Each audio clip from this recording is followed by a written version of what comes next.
Good morning, children. So what you see there, Silk Road summary. So now we are going to do the summary of the chapter Silk Road by Nick Middleton. Remember the writer's name? The narrator was leaving Ravu and heading towards Mount Kailash to complete the Kora. It was in the early hours of the morning that they were set to leave. Lamu is the name of a person, gave the narrator a long-sleeved sheepskin coat which all the men wore as a farewell present. Satan assisted him as they got into his car.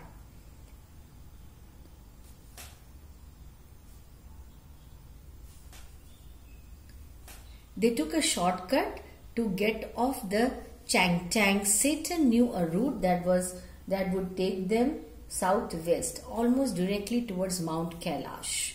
It involved crossing several fairly high mountain passes. That means the route was fairly difficult one. He said, going that way would not be a problem if there was no snow. But that one could never know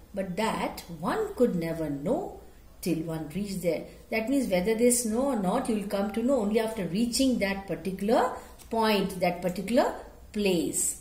From the gently rising and falling hills of Ravu is the name of hills, the shortcut took them across vast open plains, dry grazing land with nothing in them except a few small antelopes. Antelopes are animals.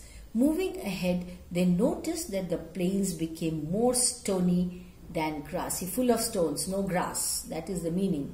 Okay? Stony than grassy.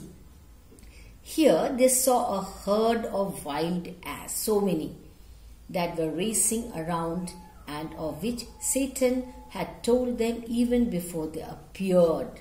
So wild ass could be dangerous sometimes if they attacked you. The drive again became steep. It was a little difficult. They crossed Drogbas tending their flocks. Drogbas, shepherds, those who look after the sheep.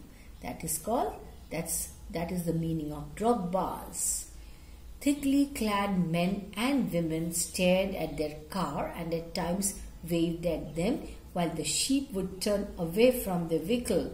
They passed nomads, dark tents. You know what are nomads? Who are nomads? Those who don't have a fixed home. Yes. They live in temporary homes. After that, again they move to some other place. Such people are called nomads. So they passed nomads, dark tents, pitched in the isolated places, usually with a huge black dog, a Tibetan big smooth-haired dog guarding them. So these dogs would observe them from a distance, and as they drew closer, they would rush towards them and chase them for about 100 meters. So these dogs also could be dangerous. These hairy dogs were pitch black, that means jet black in color, and usually wore bright red collars and barked angrily with enormous jaws, with their mouth wide open. They were absolutely fearless of their vehicle and would run straight onto their way. They had no fear of anybody or anything, these dogs. Satan had to brake and turn sharply to avoid them.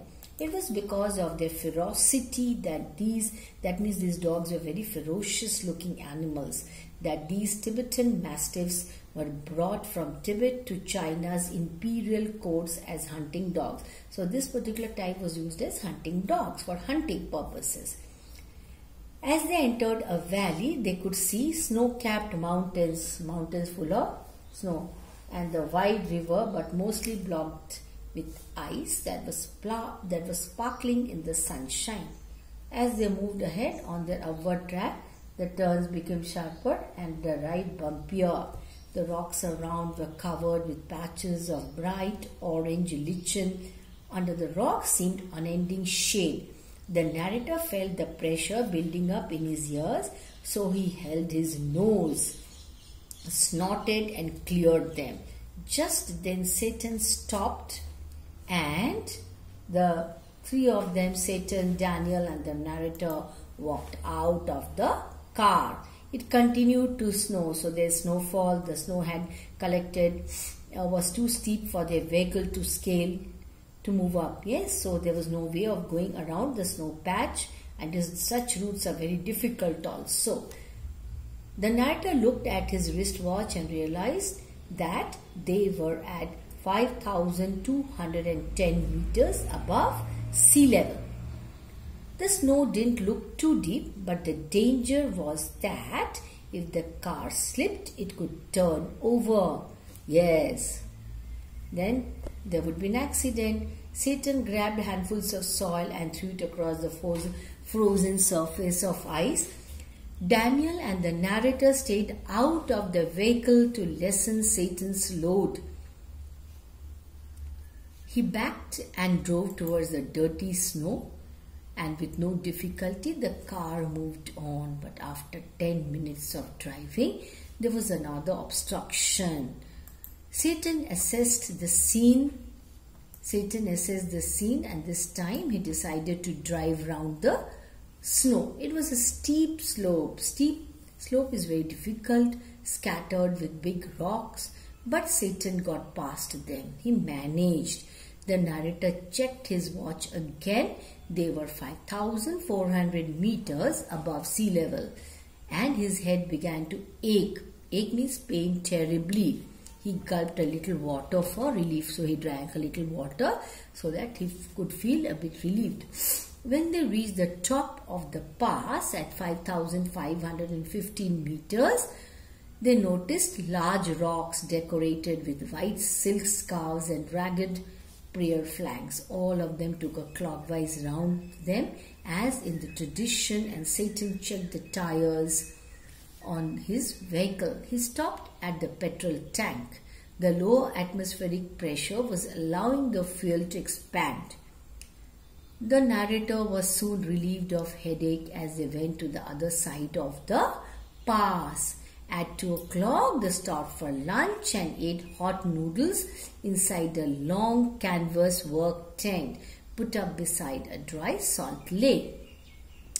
The plateau was covered with spots of salty desert area and salt flakes, leftovers of the Tethys Ocean which surrounded Tibet before the steep climb. Here there was a lot of activity. Men with pickaxes and shovels were moving around wearing long sheepskin coats and salt-covered boots. All of them were wearing sunglasses against the bright light of the trucks as they came laden with piles of salt. So that's all for this session. It's a long, lengthy summary. So we will stop here. Read this much, children. Try to understand. Read with proper understanding. We'll continue with the same tomorrow. That's all. Thank you.